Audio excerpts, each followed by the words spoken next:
Okay, we're going to do a very quick tutorial on understanding scientific notation. The main purpose of scientific notation and why it's called scientific notation is it's often used in science. I'm sure there's other reasons, but it's generally used whenever there are very large numbers. Often you will write numbers to the millions and even billions, but when you start getting beyond billions and into billions of trillions, that's when you start using scientific notation. So we'll move on. The form of scientific notation is a times 10 to the nth, and it's essential to understand that a is never bigger than 10 and never smaller than 1, so that's important. And n is expressed as either a positive or negative integer. Okay, this is the width of the universe now. Different websites that you visit will say different things. So that number there, because it's got 23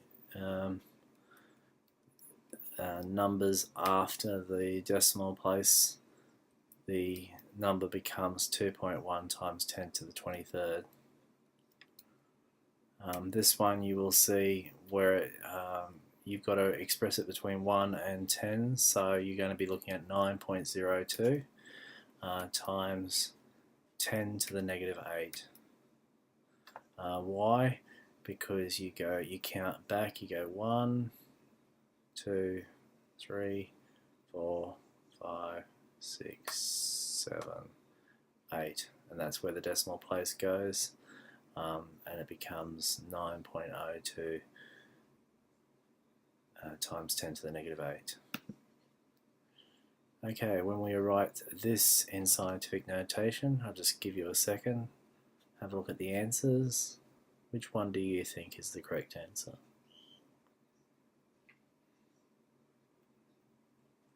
Okay, you should have answered number 3. Why?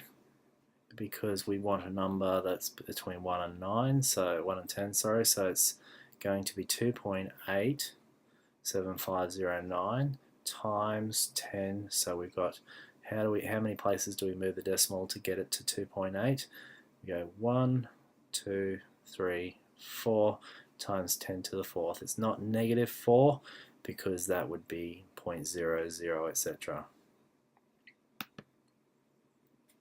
Okay.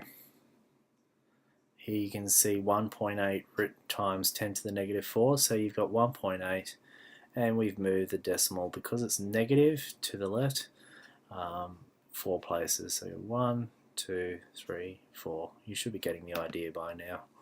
Express 4.58 times 10 to the power of 6. So this one, because it's a positive, you would be moving it to the right 6 places. So you go 1, 2, and then you'd have 4 zeros. You insert a 0 for every number that's not represented, so that would be that number there, which is 4,580,000. You can see here it's a lot simpler to write 4.58 times 10 to the 6th than it is to write the big long numbers.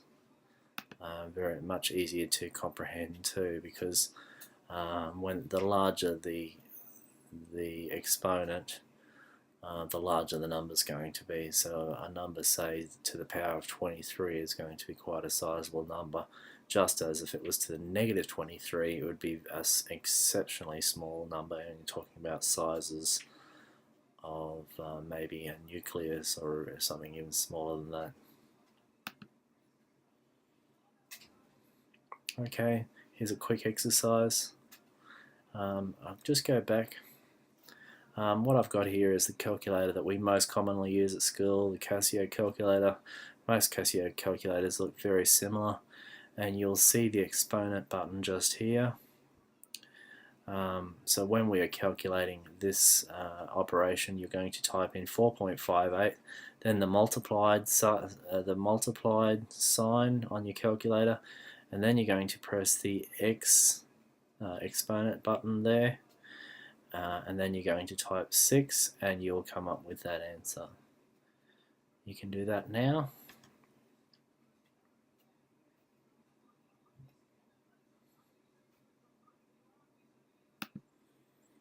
Okay, now for these kind of examples, I'm not going to keep pausing because that would make the video go forever. I would ask you to just pause the video and have a go at them yourself, and I will click to the answer after a period of a couple of seconds.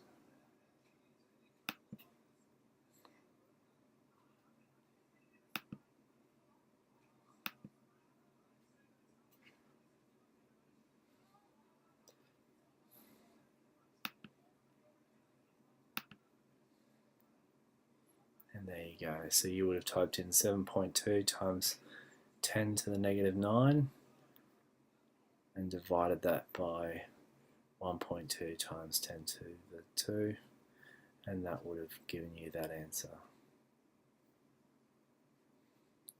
Interestingly, when we go on to indices, you're going to use the index law there. So minus 9 minus 2 is minus 11. 7.2 minus 1.2 is 6. You'll learn that later. Pause the video again to work this one out.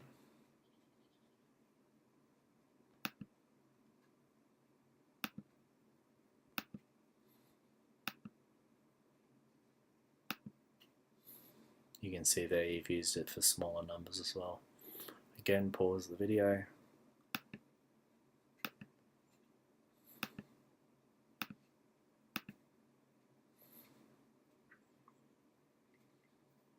Okay, 8.28 times 10 to the 10th. So you've got simply started the decimal there and you've moved it 10 places. This should be all fairly straightforward, and you shouldn't need to do a large volume of practice on these. When it comes to exam time, etc., you might need to just brush over it very, very quickly, but it's all fairly self-explanatory. Some more practice ones.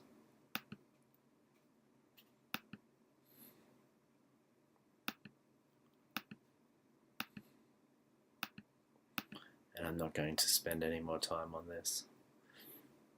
This PowerPoint can be found on the Canvas website on the LMS, and you can continue to proceed through these at your own pace.